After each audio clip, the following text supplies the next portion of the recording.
Welcome to the Jaybefaunt channel and a special stream on RBN. My name is James Fauntleroy, your host. So good to see all of you here on this beautiful Wednesday evening. Yes, absolutely. Just to let you guys know, the Jaybefaunt channel is also part of Revolutionary Blackout Network, so you guys can find me there on Tuesdays for the Jaybefaunt show, as well as on RBN for the JB show on Sundays and the Sabi and JB show every single Thursday at 5. So good to see all of you here. And yes, those of you who are watching on RBN, I know you guys typically don't see me live like this on my channel, but I'm doing this as a kind of a special treat. Just to those of you who are on RBN, you guys get to see what I do on my channel. And one of the things that I like to do is I like to read and discuss different books on my channel as well. So I'm doing this as a treat. This is not going to be a usual thing on RBN. So if you guys would like to also participate or watch any of the readings and discussions, you guys can always go to my channel, which is linked in the description below. So with that being said, good to see all of you here today watching and ready to learn along with me. So if you guys have not already, go ahead and give a like to the stream. Thank you so very much. That helps me out so that I can be able to reach more people to help encourage and inspire as well as activate as well. So thank you very much for that. Also, you guys can subscribe to my Substack at jaybefaunt.substack.com, where I upload clips, write any articles, or have any live streams. You guys can get email notifications for that. So thank you so very much. Also, if you guys would like a video response to a question, or if you guys would like to see me react to anything on video, you guys can actually send me a QBounty at qbounty.com/Jaybefaunt. So you guys have that there as well. Well, this is a live stream, so we're going to say hello to everybody first, and then we're going to get into why we're here. So with that being said, let's get into the chat and let's say our hellos to everybody. And then we will get into the book. So starting us off, we have Anthony coming in saying, great book. Thank you very much. A lot of people are thoroughly enjoying this. I am thoroughly enjoying this. This is a book by Margaret Kimberly, who is a friend to the Jaybefaunt channel as well as to RBN. So I can't wait to have her on to discuss the book as well afterwards, because I want to make sure I get through the entire book. And then I want to have her on to have that discussion. So it is really good to be able to go through a book of somebody who is a comrade. And this is one of the best ones. This basically has a position of how Black America has had a relationship with the different presidents, starting from George Washington all the way now to presently Donald Trump. So that's one of the best parts about this book. And I really enjoy it. We have Kate Mack coming in and say, hey, JB, great to see you. And thank you for letting me know you did so well at your appointment. Such great news. Yeah, the appointment went a lot better than I thought, because I thought like, because of the numbers, I thought something was like really wrong. And apparently things went actually in a better direction. And so then next thing you know, the doctors were like, yeah, you're good. You're doing really well. So I'm actually quite proud and happy. Shout out to the nephrologists and the nurse practitioners and the surgeons over there at Tampa General Hospital. You guys are doing amazing work over there and helping people. They are, and as far as transplant volume, they're 4th in the nation doing transplants. They do pancreas, heart, liver, kidney. They do all those types of transplants. In fact, when I was in Tampa yesterday, I actually went to the pharmacy to pick up a few medications, and I actually met a heart transplant recipient. So yeah, it's just amazing with the people that you get to meet while you're there. I also met another kidney transplant patient as well. He was on dialysis longer than me. He was an older gentleman. And, you know, you can see in his eyes that he got a new lease on life, and I think he's about 70 years old now, and he feels like he got a new lease on life, and he's been on dialysis for almost 20 years. So yeah, it's an amazing feeling when you see other people going through what you're going through, and you see that it's like it was. Somebody asked me one day, like, what does it feel like now that you have a new kidney? I said, it feels like the sun is rising. Does that make any sense? It feels like the sun is rising. You know how it's been a long night and then you start to see that little peak out of the horizon in the distance, right? That's how it feels. The sun is rising. So that's one of the beautiful parts about this whole experience. And so I'm just trying to soak up some sun, so to speak. So thank you very much for that. Zoe coming in saying, free Rodney Henson Jr. Look, baby, if you guys are going to be watching us for the roundtable in RBN tomorrow, you guys want to, because that's actually one of the stories we're going to touch on tomorrow, is the story about Rodney Henson. I think it's Rodney Henson, Jr. We're gonna be talking about that story on top of a whole host of other stories as well. It's gonna be me, Nick, Sabby, and Rome. We're coming together like Voltron tomorrow for the roundtable. So if you guys would like to, you guys can tune into that. And that stream will be ready by tomorrow morning, so you guys can actually be prepared for that one. So it's going to be a really good one. And yeah, that story is, there's a lot of people who have opinions. You know, there's a lot of opinions. It's just like the whole Carmelo Anthony case, a lot of opinions. But I'm going to tell you right now, speaking as a Black man in America, Black people are tired.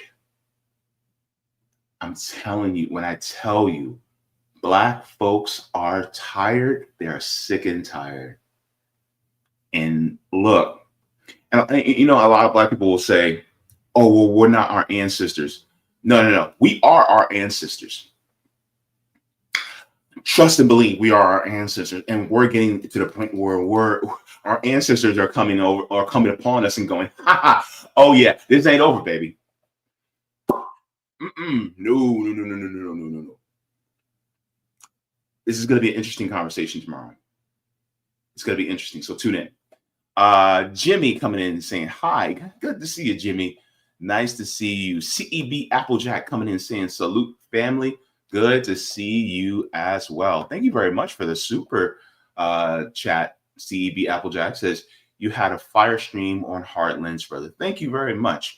Yeah, it's always a good time to have, you know, these talks with Kit, especially because Kit's a really he's a class act, and he's a real genuine guy. And I always enjoy being able to come on his channel and be able to discuss different topics. And we may not agree on everything, but number one, Kit is an honest actor. Number one. Number two, he comes from a place of compassion. And so it's easy to have these discussions with Kit. Kit just makes it easy. So shout out to Kit and Daniel of Heartlands Media as well. So thank you very much. So he says, you should grow your hair out. You got some beautiful curls. Look, I'm going to tell you right now, I do not like my hair being too long. Actually, this is too long for me right now. I mean, I probably could. I've had people tell me, well, maybe you should, you know, get locks or braids. And I'm just like, nah, I don't know. Maybe that's the old school part of me. It's just that I rather just keep this top part curly and then just like, you know, do like a fade in the sides and the back. In fact, this style that I have now, I never used to do until my nephew was like, you know what, Unc, you would look good with this. And I'm like, really? And then I tried it out one day and everybody was like, you look great. I'm like, really? I'm like, really? You start feeling yourself. And my nephew, he never steered me wrong when it comes to style. So shout out to you, Tyler. you never steer me in the wrong direction. My nephew's one of my homies, so All right, and then says, glad you're still doing these. Yeah, thank you so very much. So I appreciate it to everybody. Let's get into why we're here, and then let's get into the content, shall we? Let's go. All right, so why are we here? We're reading a book and we're discussing. All right, so we're going to be reading Prejudential, Black America and the Presidents by Margaret Kimberly. So this is going to be good. And I just want you guys to know that I'm getting a lot out of this book. And I am deeply appreciative of not just the book itself, but the writing style and easy comprehension that Margaret Kimberly has made this book. It's just easy comprehension, easy, writing style, so that you can just pick this up and you'll learn a lot. So I appreciate it. So in the previous parts, I think we were doing the beginning of the Reconstruction era. We were talking about Abraham Lincoln. We were talking about Rutherford B. Hayes, Ulysses Grant as well, and Andrew Johnson, who was Abraham Lincoln's vice president. So we were going over them, and really this was the beginning of the Reconstruction era, and how Reconstruction was really sabotaged by Lincoln himself. It was sabotaged by his vice president. It was sabotaged by basically a lot of what, some of these presidents who claim to be anti-slavery. And a lot of times they'll claim to be anti-slavery, but they're really no friend to Black people. Namely, Abraham Lincoln was no friend to Black people. And we're learning that, right? And so that's some of the things that we learned. And also one of the things that we actually learned last time was that they wanted to do to Black people basically what Britain did to Jewish people and the establishing of the state of Israel. It's very similar. So they basically wanted to ship all Black people who were descendants of slavery to Panama, to occupy Panama and live there, even though indigenous Panamanians were already living in Panama. So they wanted to do that to us, but they weren't very successful in that. So the truth's coming out, baby. And let me tell you, this book is definitely it. So let's get into what we're going to be starting off with tonight. So we're going to be starting off with part 20. This is the 20th president of the United States, James A. Garfield. So we're going to be getting into that right now. And we're going to be reading him and 4 other presidents tonight. So it's going to be a quick succession of these. So James A. Garfield, he was president in 1881. And that's all it says. Let's get into it. Oh, wait. By the way, do you guys have your tea? I got my tea. We're ready to go.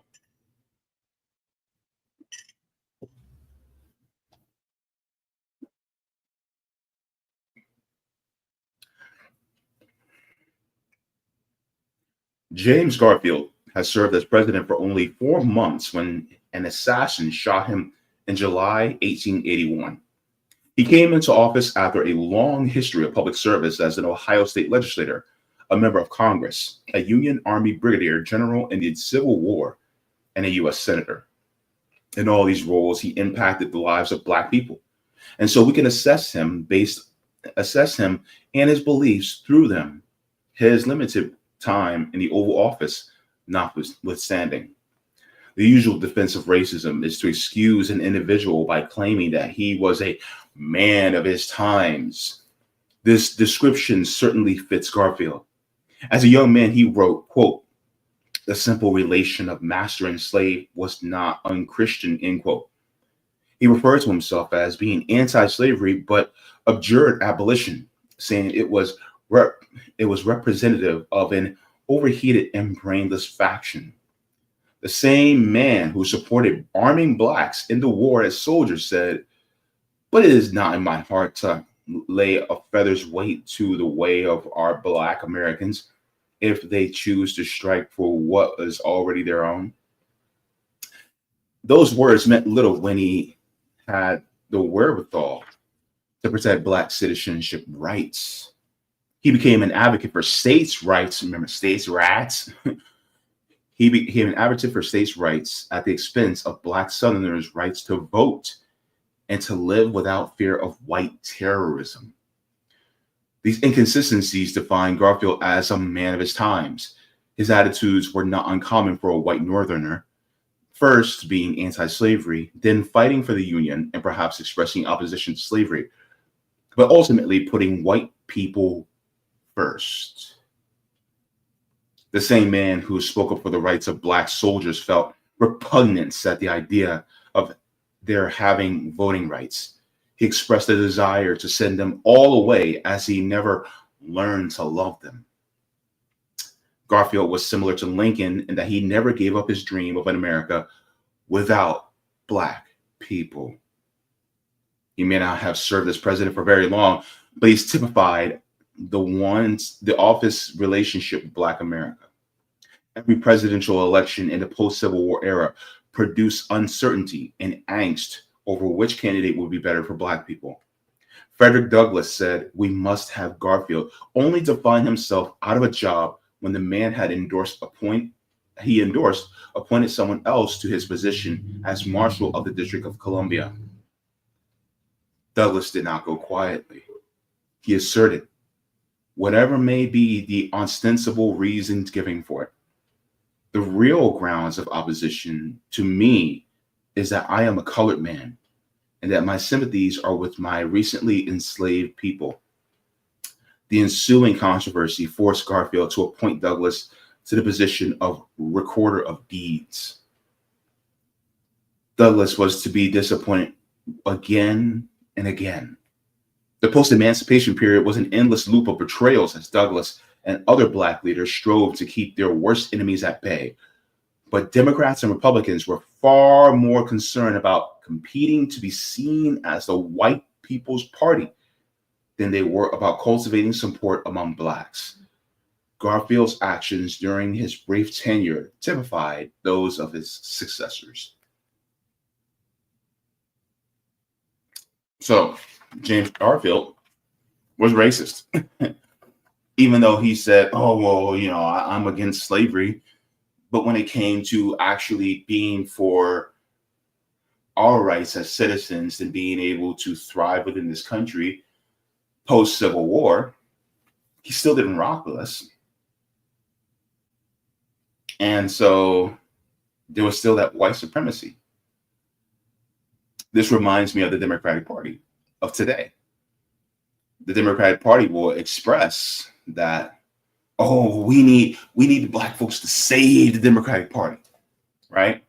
But then when it comes to our material needs being met, especially as Black Americans, does the Democratic Party deliver for us? No, not at all. And Black people continuously, over and over and over, saved the Democratic Party from the clutches of fascism, when in reality, the Democratic Party is just as fascist. It's just they're undercover. But they always say, "Oh, well, Black women and Black men, you guys are the ones who are saving us. Once again, we come and save them." And what is our recompense for saving the Democratic Party? Nothing. Just platitudes and some acknowledgement.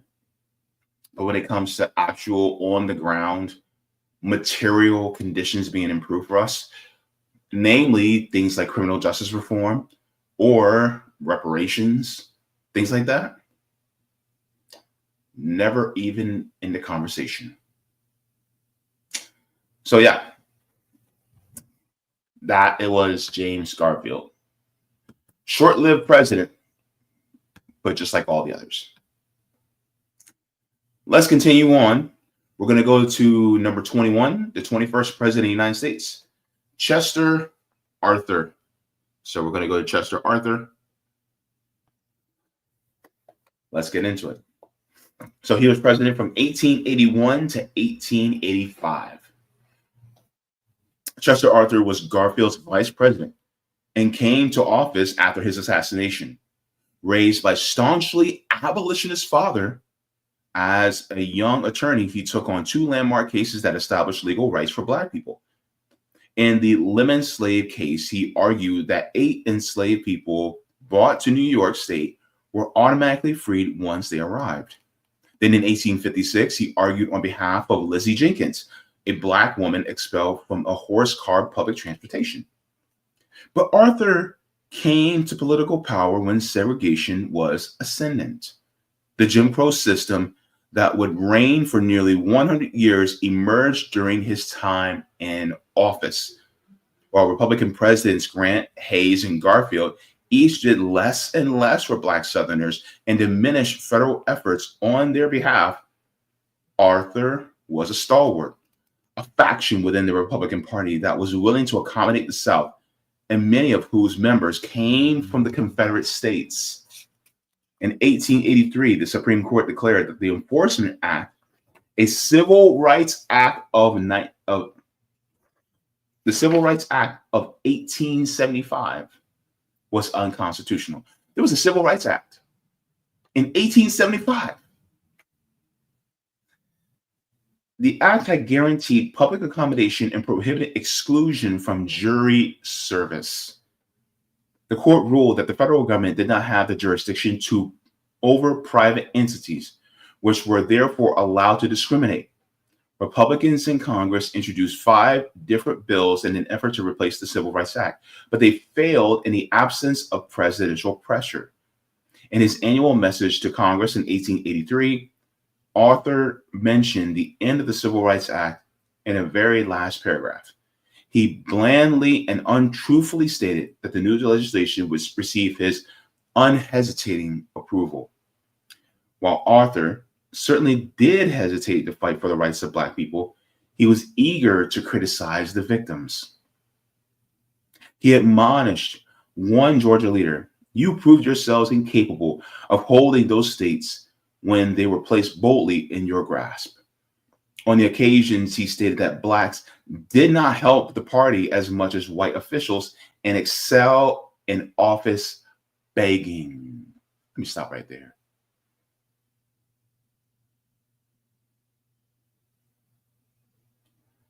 This motherfucker, I'm telling you, he goes, "You guys are just begging. Pull yourself up by your bootstraps." Even though we kept you guys enslaved for decades upon decades upon decades upon decades. And now you're in a system where it is extremely hostile to you.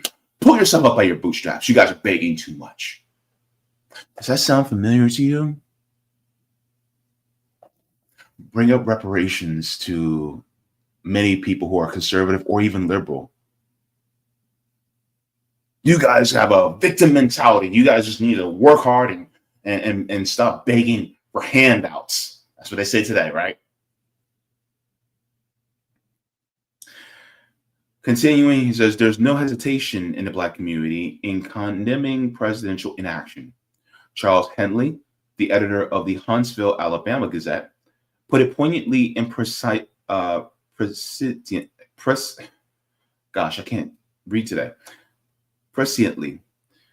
"Spit upon the house of his friends, despised and ignored at feast times, and recognized only when his services are needed, is the lot of the Negro." This is exactly what happens with the Democratic Party.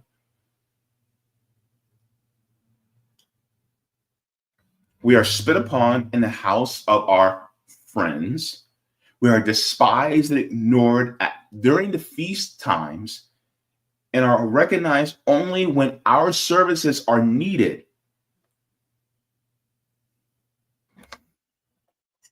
Look, like I said before, history may not repeat itself, but it damn sure rhymes.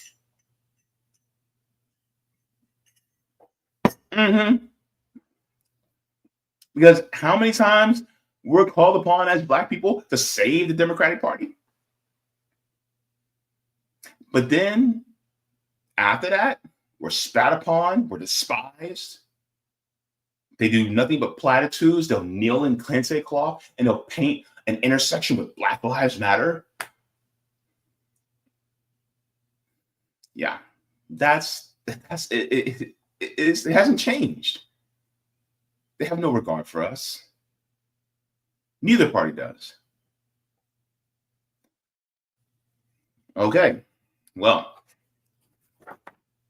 let's go on to number 22nd president, Grover Cleveland. So we're going to go on to Grover Cleveland.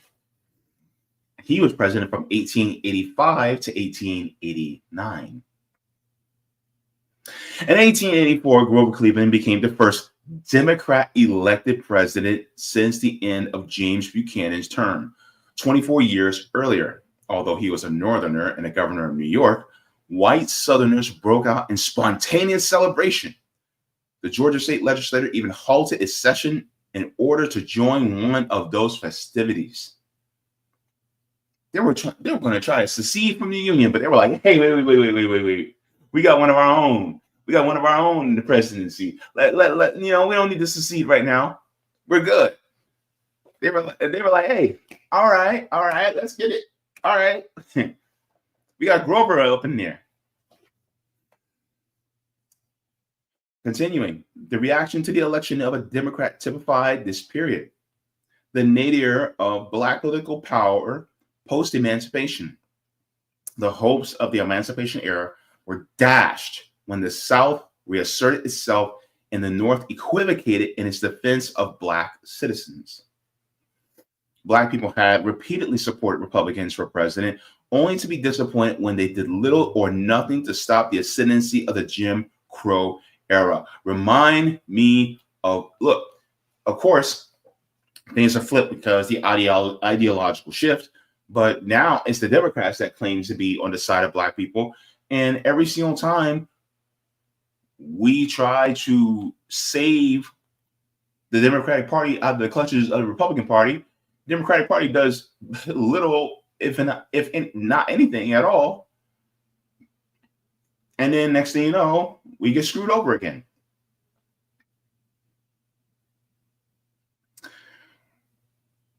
In the case of Cleveland, there was a desperate need to believe that he would not live up to the adulation accorded him by white Southerners.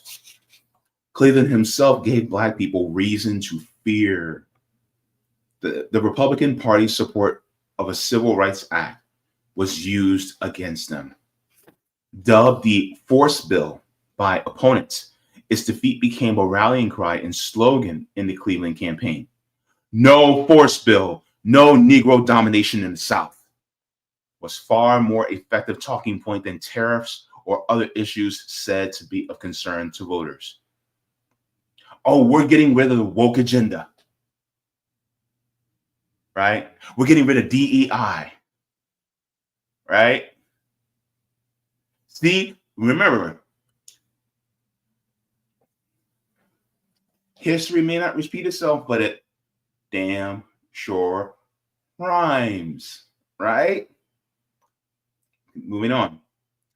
Cleveland asserted that the proposed legislation especially menaces the welfare and prosperity of the South and called it a most atrocious measure. T. Thomas Fortune, editor and owner of one of the nation's leading Black-owned newspapers, yes, we actually have Black-owned newspapers, the New York Globe, sought mostly in vain to reassure his readers that they had nothing to fear from a Cleveland presidency. His editorial, Colored Men Keep Cool, was written in November of 1884 as an effort to stem the panic that ensued after the election. There is no power, nor do we believe there is any inclination in the Democratic Party to tamper with any fundamental right conferred upon us by the federal Constitution. In his inauguration speech, Cleveland attempted to assuage fears, saying of Blacks that all discussion as to their fitness for the place accorded to them as American citizens is idle and unprofitable, except as it suggests the necessity for their improvement. Cleveland's words were less than reassuring, and his subsequent acts appointing Southern segregationists to high office were downright alarming. Two Southern segregationists joined his cabinet: Lucius Q.C. Lamar of Mississippi as Secretary of the Interior, and Augustus H. Garland of Arkansas as Attorney General.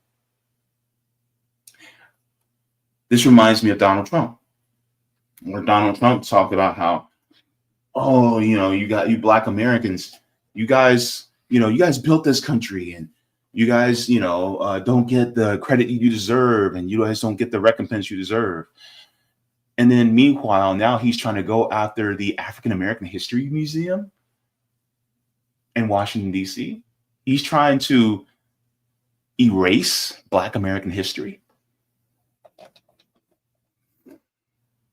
So this is Donald Trump behaving like Grover Cleveland. History may not repeat itself, but it damn sure rhymes.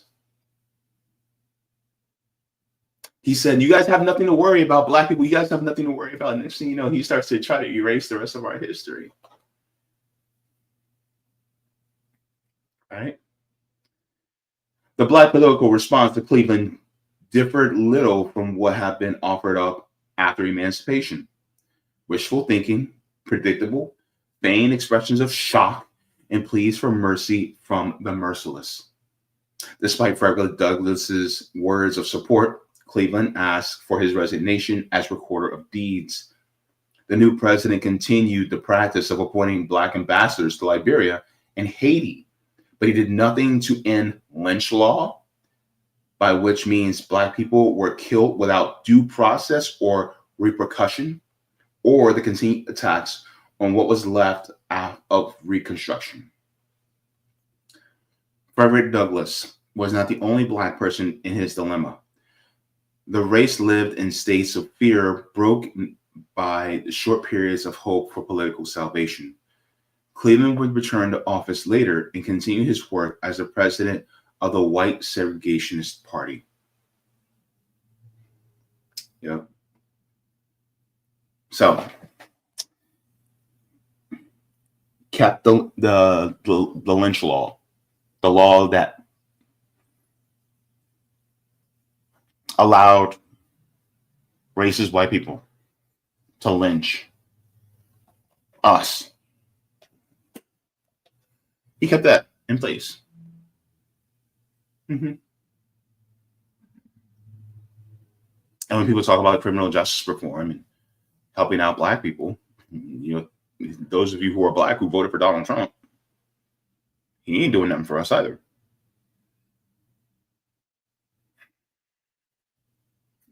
Donald Trump plans just like Joe Biden and Kamala Harris and the Democrats did.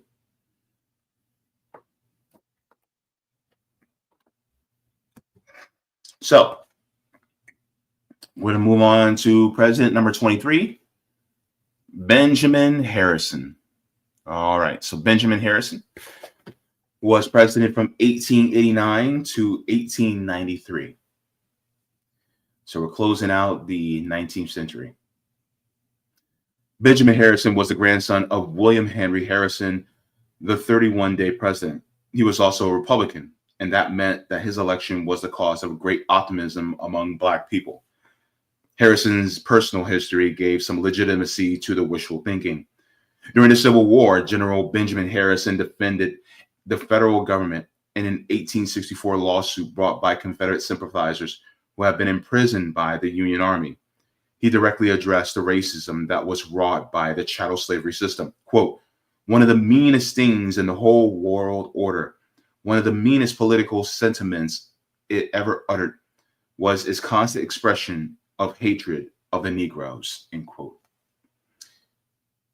These comments were not an isolated incident of language deployed to win a court case. When the Civil Rights Act of 1875 was overturned by the Supreme Court on October 15, 1883, Harrison spoke 8 days later to a group of colored citizens. There has never been a proposition looking on to the striking off of a shackle from the black man's wrist, or from his mind, or from his personal freedom, which has not received my hearty endorsement and my personal help, not one, end quote. During his 1888 campaign against then President Cleveland, he reiterated his support of the franchise. I feel very strongly upon the question of a free ballot. I would not be willing to purchase the presidency for a compact of silence upon this question. But Harrison was less than enthusiastic about protecting the rights of Black Americans after he assumed office. What does this sound like, people? Once again, Black Republicans received only a few token appointments. Once again, Black Republicans only receive a few token appointments. Baby, y'all know exactly what I'm about to say. That part. When Harrison met with Southern white Republicans, he assured them that they needn't worry about the end of slavery.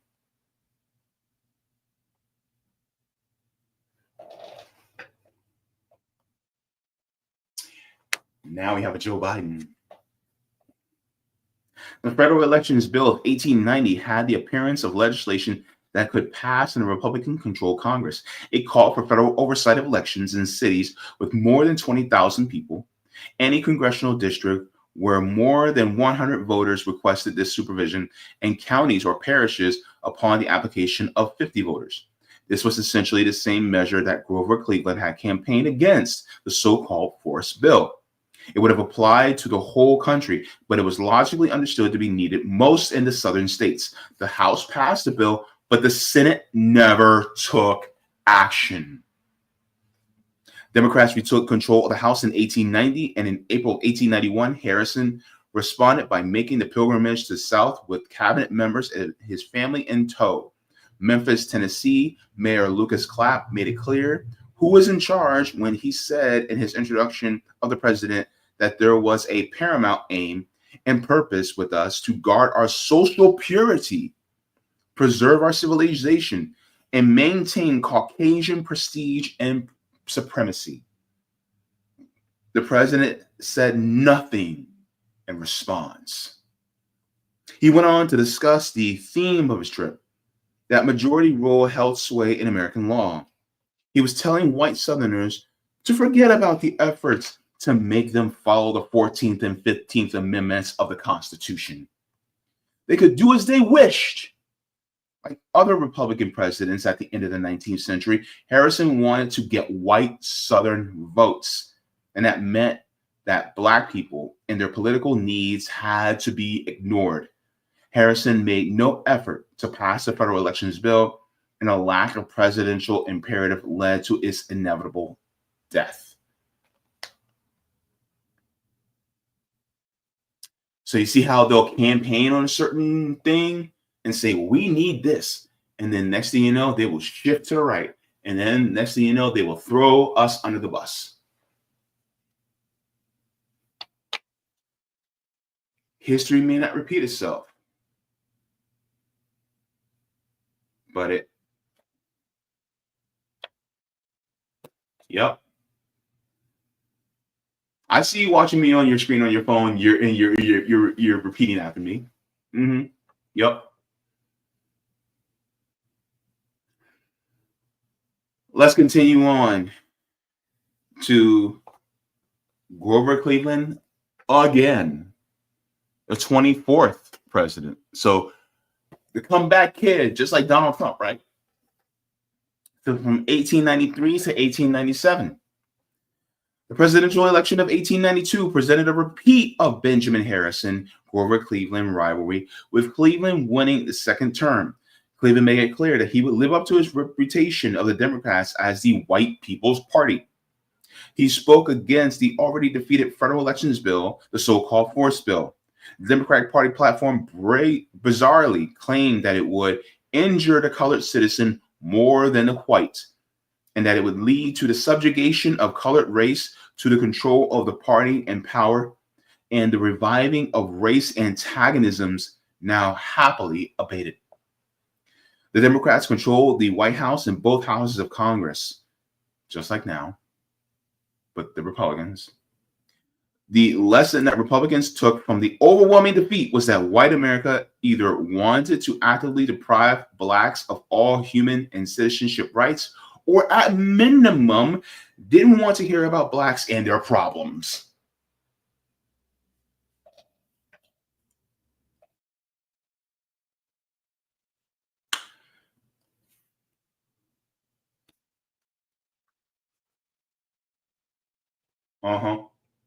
Yep, I'm thinking the same thing too. The Supreme Court handed down its notorious Plessy versus Ferguson decision during Cleveland's second term. The court ruled by a vote of 8-1 that discrimination was constitutional and not a violation of the 14th Amendment. Cleveland said nothing after this decision was made in May of 1896, but had readily spoken up when a black man made the same case the previous fall. On September 18, 1895, Booker T. Washington gave his famous Atlanta Compromise speech, in which he made the case for black accommodation to white rule in exchange for work and education.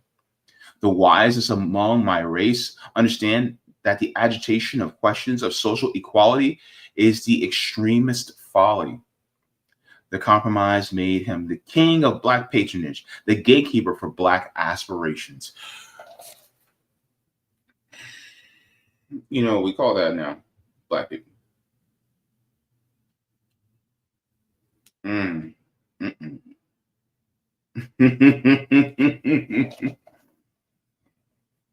We ain't compromising no more. Cleveland agreed with Washington wholeheartedly and told him so effusively. Your words cannot fail to delight and encourage all who wish well for the race. And if your colored fellow citizens do not favor your utterances, gather new hope and form a new determination to gain every valuable advantage offered them by their citizenship. It will be strange indeed. After Cleveland left office, he and Washington reunited in New York on April 14, 1903, at the Southern Education Association dinner. Andrew Carnegie was present. Andrew Carnegie would be a billionaire today, just like Elon Musk or Jeff Bezos. Andrew Carnegie was an oligarch. Andrew Carnegie was president, as were other philanthropists and the mayor of New York City.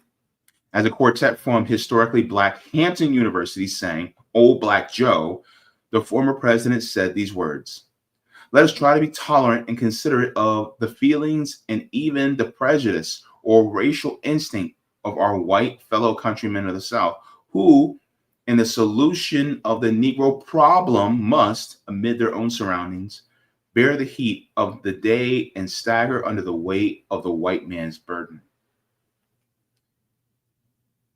Cleveland had not been out of office for 7 years. Had been out of office for 7 years, but as the only president to serve 2 non-consecutive terms, now not anymore because now you have Donald Trump, he still had hopes for regaining that office. The San Francisco Call reported, if there had been any doubt that Grover Cleveland had a third-term aspirations, that doubt was dispelled tonight, when the former president made a palpable bid for Southern support.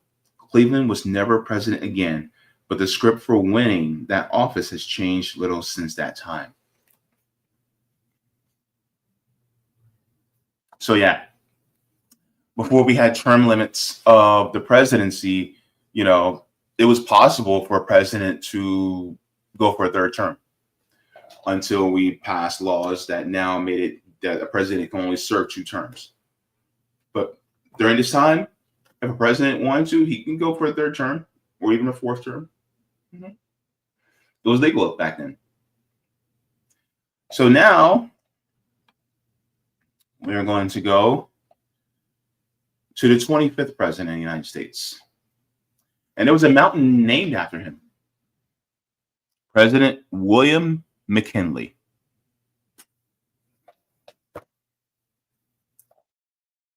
So we're going to close this out with McKinley. He was president from 1897 to 1901. So he was the president that was in the had his administration at the end of the 19th century. William McKinley seemed to have all the credentials needed to enjoy support from Black Americans. He was a Republican born into an abolitionist family in Ohio. As a young man, he fought for the Union in the Civil War. He came of age as a politician who spoke in defense of Black voting rights and promised to protect them. However, he was still a white American man dependent upon other white men for success in politics. When he had the chance to avoid an imperial war against Spain, he didn't. When he could have protected the lives of Black people in his own country, he didn't do that either. By the end of the 19th century, the surviving indigenous people had been conquered and almost all their land had been stolen. African Americans were freed from chattel slavery only to live day-to-day existence in fear of mob violence. Manifest Destiny was still the order of the day, as was the Monroe Doctrine and its claim that only the United States would control North America. There was numerous efforts to expand slavery by invading and annexing Cuba as a state. The Spanish wanted to keep what was left of their once vast empire and had no intention of giving it or any other colonies away. The Cuban people wanted independence, as did the Puerto Ricans. And the Pacific, Filipinos, and Majos of Guahan, called Guam by the Spanish, also wanted theirs. These struggles for independence created an opportunity for the United States to steal.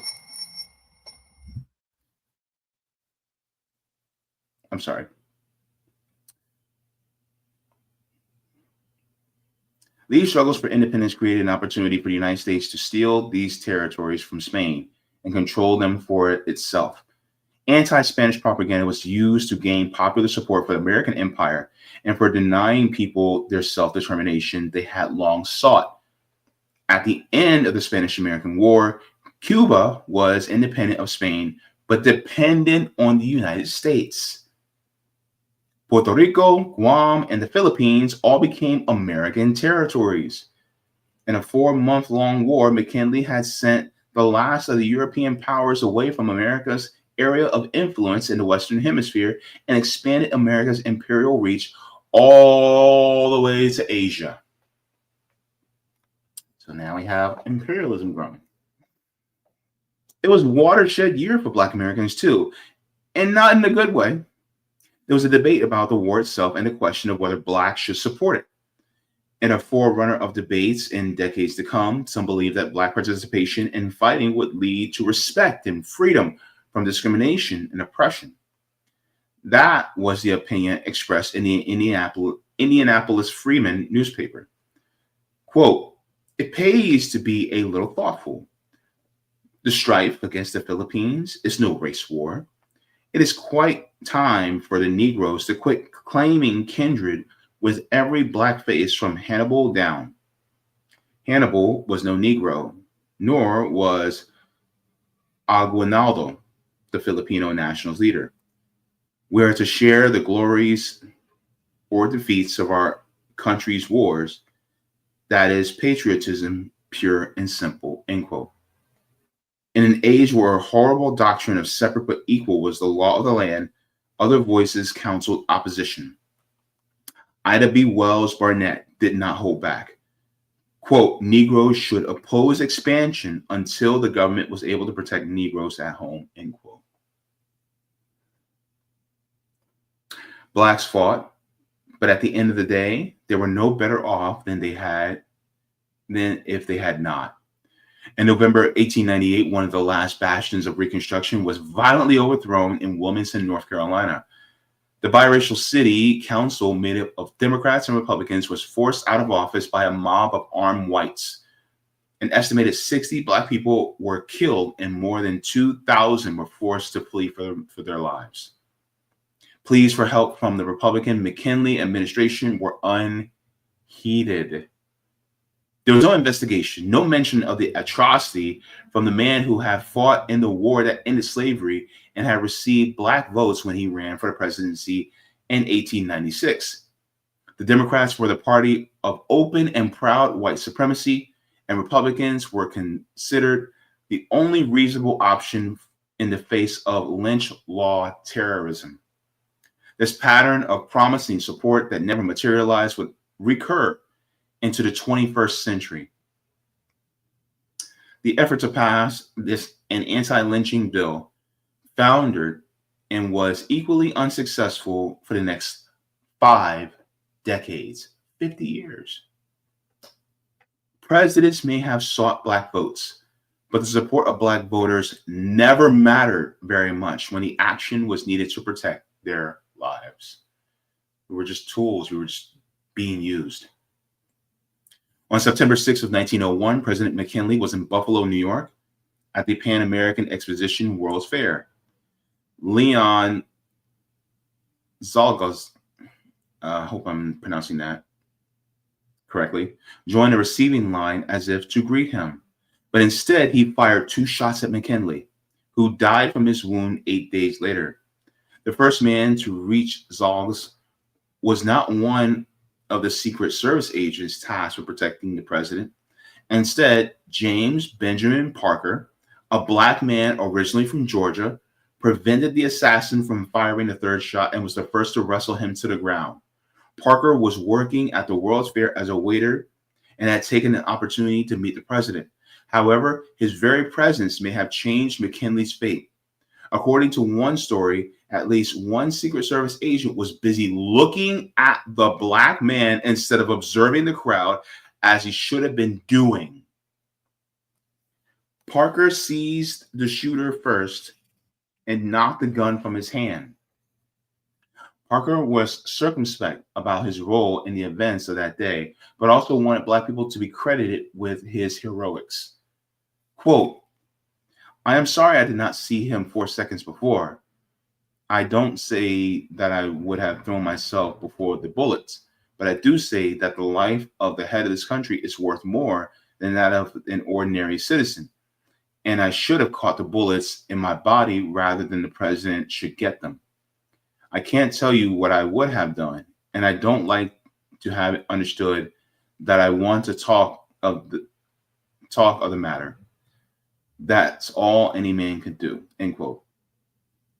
In the same modest statement, Parker added these words: "I am a Negro and am glad that the Ethiopian race has whatever credit comes with it, what I did. If I did anything, the colored people should get the credit." Black people did exalt Parker's heroism and gave him the highest praise. While McKinley lay wounded but still alive, Booker T. Washington rejoiced that a Black man had saved the president from death. Not only Black people, but the white press too wrote about the tawny lion of the exposition. One of McKinley's Secret Service agents admitted that the colored man was quicker than we. He nearly killed the man.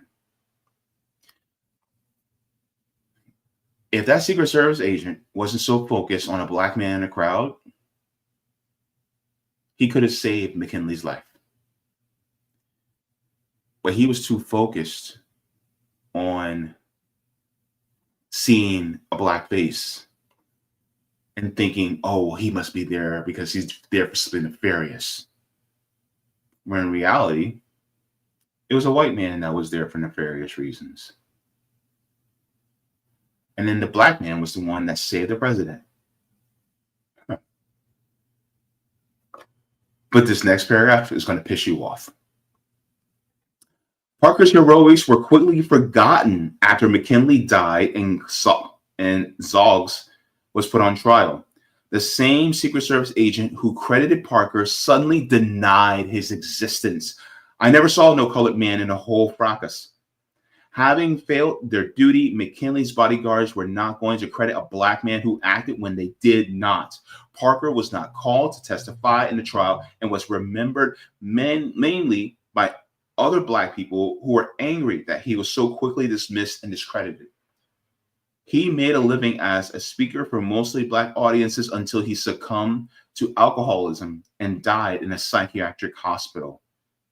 His unclaimed body was dissected by medical students.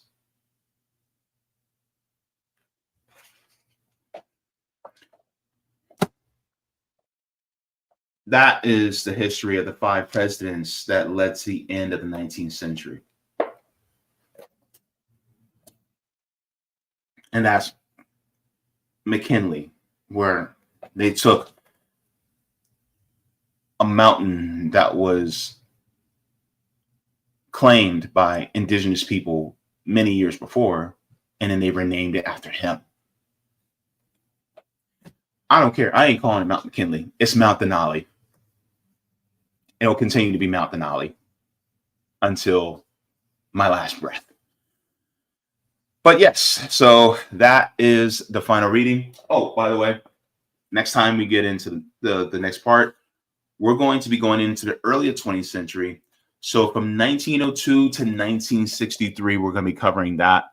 So we're going to be going over that as well. So we're going to the early 20th century. And then we'll be starting with Theodore Roosevelt as the next president. So he's going to be officially the first president to serve fully in the 20th century. So be prepared for that. But with that being said, before we get into the comments in the chat, we're going to go and give patron shout-outs, and then we'll get into the rest of the chat. So let's get into it right now. So thank you so very much to all the patrons on Patreon, because without you guys, this would not be possible. So here are the tiers. Let's go. All right. So we have Mega Jaybefaunters, Super Duper Jaybefaunters, Super Jaybefaunters, Jaybefaunters, Comrades, Solidarity, and JB members. And to all future members, thank you for being so generous and also so supportive of the channel. And we appreciate all of the contributions and allowing me to be able to do this work. And by the way, my channel is demonetized. So if you'd like to support the channel, you can support via Patreon or PayPal. So let's get into the comments and chat and see what you guys had to say. All right.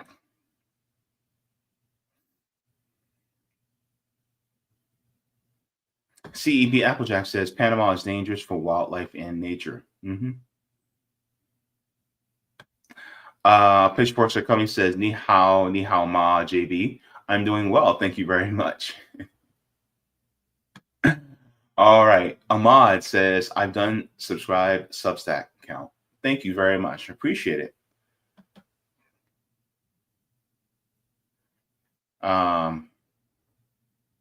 Pitchforks are coming says, yeah, this is neither. Thank you. Gigi says, looking good. Thank you so very much. CEB Applejack says, the Dems are a waste. Why don't they run on paying Israel and going to war in a defense budget? Instead, they lie with sweet nothings about representation, but they rather represent foreigners, and Americans fall for it and vote every election. When will we learn we are acting insane, expecting different results? Yeah, it's true.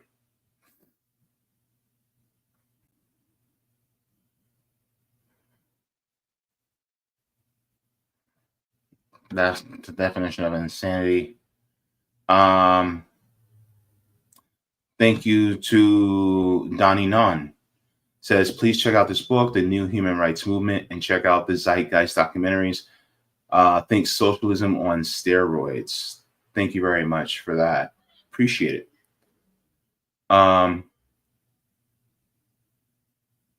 let's continue. Shout out to Cowboy Kitty. Looks like a kitten in a box. Thank you very much.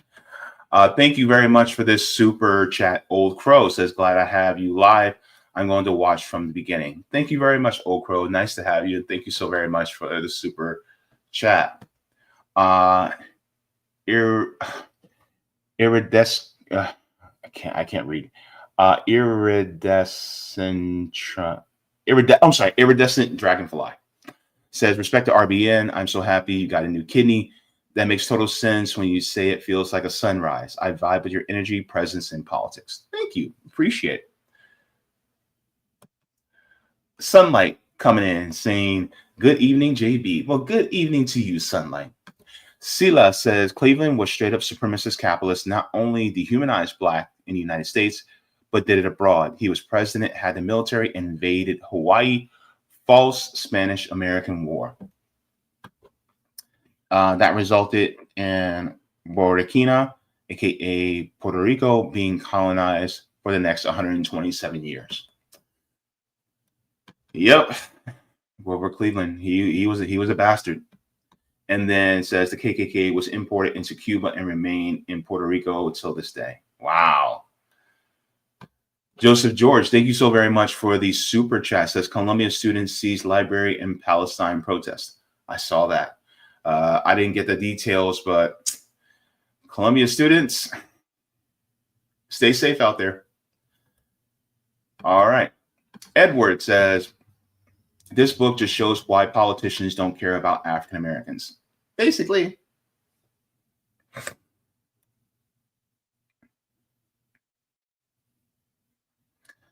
Sela says, and Blacks in the United States want to pledge their allegiance to this place after listening to some of this dehumanizing history. Why?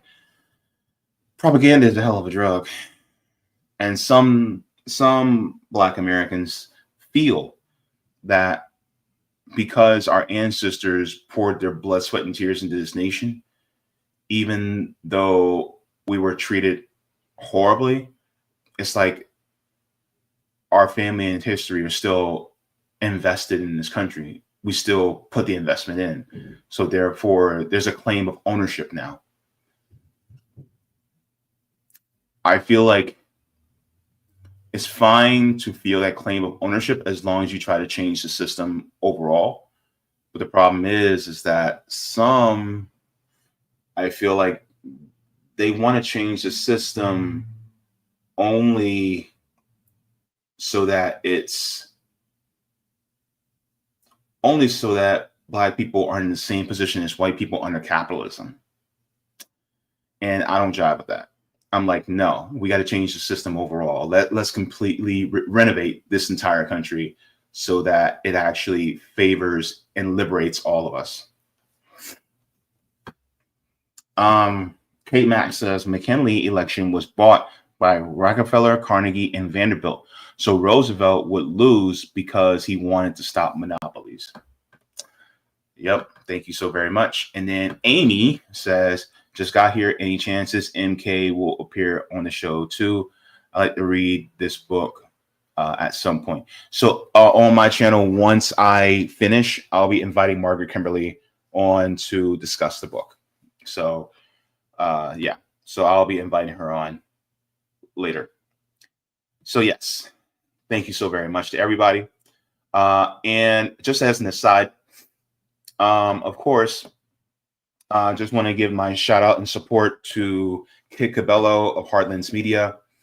They're still raising money for legal support. So if you guys would like to, you guys can actually support Kit and Daniel.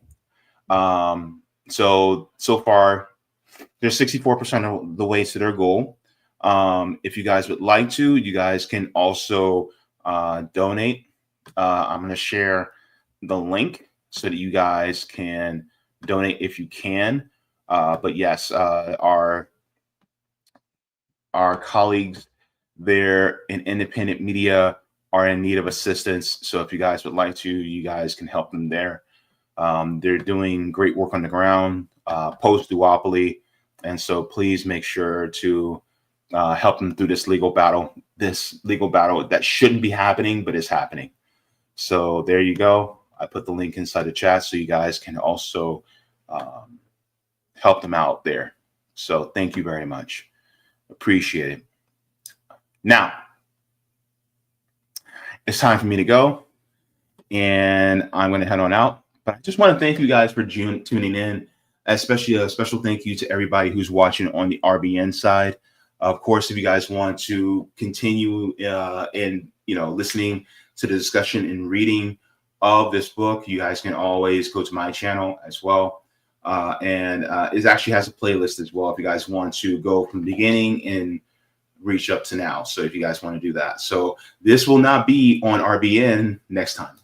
So just to let you guys know. But thank you so very much for everybody tuning in.